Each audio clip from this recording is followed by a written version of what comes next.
Tudod, hogy miért vagy itt? Mert tárcsatangoltál. Nem emlékszem. Árpád Szilvia. Így hívnak téged. Nem, én Rita vagyok. Nem, esküszöm. Akkor elkezdjük előről. Mi a neved? Árpád Szilvia. Szeretnél találkozni a családdal? Igen. Vigyáznod kell, Szilvi. Nehogy megint rosszul legyél. Itt vannak a gondolataid, amiket leírtál. Akkor fogsz jól emlékezni mindenre, hogy úgy viselkedsz, hogy leírtad. Akkor kimehetek innen? Ebben a lakásban mindannyian szabadok vagyunk. Nem elraboltalak, Szilvi. Hazahoztalak.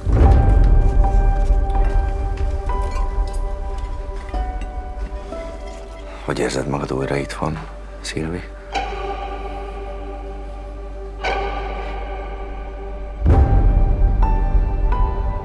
Tudjátok, hogy én nem Szilvi vagyok. Ugye? Segítened kell a testvérednek emlékezni. Rendesen! A papának mindig igaza van. Mi lett az előző Szilvivel? Ha tartotta volna magát a szabályokhoz, akkor még most is itt lenne. Jó, hogy újra itt vagy. Hamarosan majd minden eszedbe jut. Ki fog jönni? De megígérem. Még nem igazából Ritán megígérem. Mindenkinek megvan a helye a gépezetben.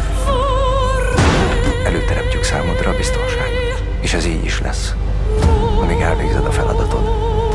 Én meg koszos. Én annyira örülök, hogy ti biztonságban vagytok. Itthon.